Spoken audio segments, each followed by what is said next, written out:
Ludovico Maria Sforza was Duke of Milan from 1494 until 1499, following the death of his nephew Gian Galeazzo Sforza, a member of the Sforza family. He was the second son of Francesco I Sforza. He was famed as a patron of Leonardo da Vinci and other artists, and presided over the final and most productive stage of the Milanese Renaissance. He is probably best known as the man who commissioned The Last Supper. Early life. Ludovico Sforza was born on the 27th of July 1452 at Vivano, in what is now Lombardy. He was the fourth son of Francesco I Sforza and Bianca Maria Visconti, and as such was not expected to become ruler of Milan. Nevertheless, his mother, Bianca, prudently saw to it that his education was not restricted to the classical languages. Under the tutelage of the humanist Francesco Filelfo, Ludovico received instruction in the beauties of painting, sculpture, and letters, but he was also taught the methods of government and warfare. He later helped Leonardo paint with pastels. Regent of Milan. When the father Francesco died in 1466, the family titles devolved upon the dissolute Galeazzo Maria, the elder brother, whilst Ludovico was conferred the courtesy title of Count of Mortara. Galeazzo Maria ruled until his assassination in 1476, leaving his titles to his 7-year-old son, Gian Galeazzo Sforza, Ludovico's nephew. A bitter struggle for the regency with the boy's mother, Bona of Savoy, ensued. Ludovico emerged as victor in 1481 and seized control of the government of Milan, despite attempts to keep him out of power. For the following 13 years he ruled Milan as its regent, having previously been created Duke of Bari in 1479.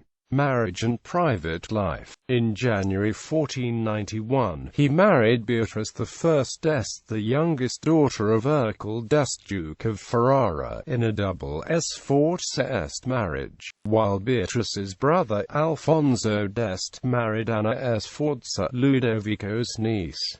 Leonardo da Vinci orchestrated the wedding celebration. Beatrice and Alfonso's sister, Isabella d'Este, was married to Francesco II Gonzaga, Marquis of Mantua. The 15-year-old princess quickly charmed the Milanese court with her joy in life, her laughter, and even her extravagance. She helped to make Sforza Castle a center of sumptuous festivals and balls, and she loved entertaining philosophers, poets, diplomats and soldiers. Beatrice had good taste, and it is said that under her prompting her husband's patronage of artists became more selective, and the likes of Leonardo da Vinci and Donato Bramante were employed at the court. She would become the mother of Maximilian Sforza and Francesco II Sforza, future Dukes of Milan. Prior to and throughout the duration of his marriage, Ludovico is known to have had mistresses, although it is thought that he kept only one mistress at a time. Bernardina de Corrades was an early mistress who bore him a daughter, Bianca Giovanna, 1483–1496. The child was legitimized and later married to Galeazzo da San Severino in 1496. Cecilia Gallerani, believed to be a favorite, gave birth to a son named Cesare on 3 May 1491, in the same year in which he married Beatrice d'Este. Gallerani is identified as the subject of Leonardo da Vinci's Lady with an Ermine. The ermine was the heraldic animal of Ludovico il Moro. Another mistress was Lucrezia Crivelli, who bore him another illegitimate son, Giovanni Paolo, born in the year of Beatrice's death. death. He was a condottiero. Ludovico also fathered a third illegitimate son, called Sforza, who was born around 1484 and died suddenly in 1487. The boy's mother is unknown. Rule as regent, Ludovico contented himself with the realities rather than the appearance of power. He invested in agriculture, horse and cattle breeding, and the metal industry.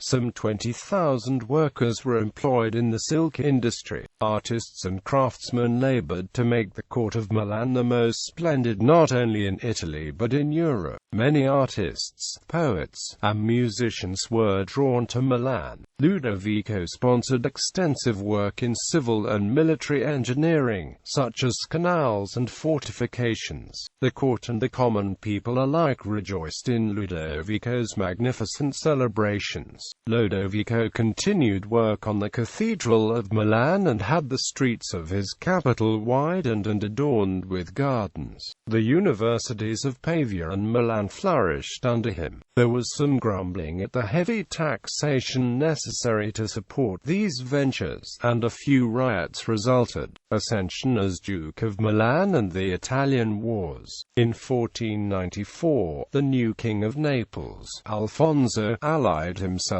with Pope Alexander VI, posing a threat to Milan. Ludovico decided to fend him off using France, then ruled by the powerful Charles VIII, as his ally. He permitted the French troops to pass through Milan so they might attack Naples. However, Charles's ambition was not satisfied with Naples, and he subsequently laid claim to Milan itself. Bitterly regretting his decision, Ludovico then entered an alliance with Maximilian I, Holy Roman Emperor, by offering him in marriage his niece Bianca Sforza and receiving, in return, imperial investiture of the duchy and joining the league against France. Gian Galeazzo, his nephew, died under suspicious conditions in 1494, and the throne of Milan fell to Ludovico, who hastened to assume the ducal title and received the ducal crown from the Milanese nobles on the 22nd of October. But by then, his luck seemed to have run out.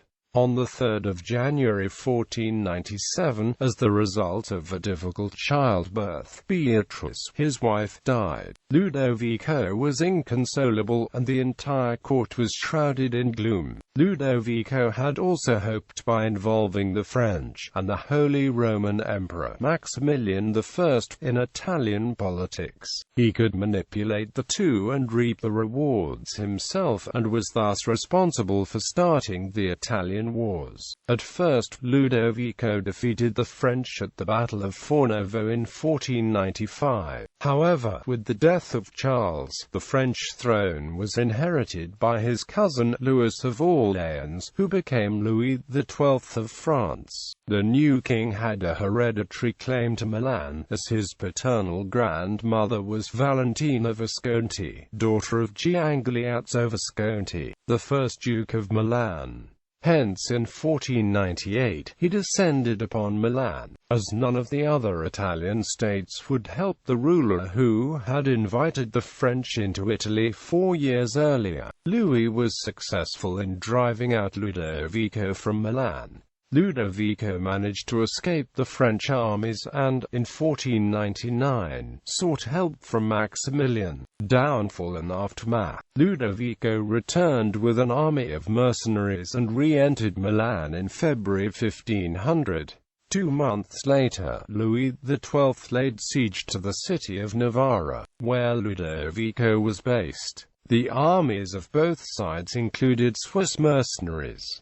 The Swiss did not want to fight each other and chose to leave Novara. Ludovico was handed over to the French in April 1500. Louis XII refused to see him and, despite the pleas of the Emperor Maximilian, would not release him. However, he did allow him to roam the grounds of the castle of Les Saint-Georges in Berry, where he was held, to fish in the moat and to receive friends. When he fell ill, Louis sent him his own physician as well as one of Ludovico's dwarf entertainers to amuse him. In 1504 he was moved to the Chateau of Loches, where he was given even more freedom. However, in 1508, Ludovico attempted to escape. He was thereafter deprived of all the amenities of life, including his books, and spent the rest of his life in the underground dungeon at Loches, where he died on the 17th of May 1508.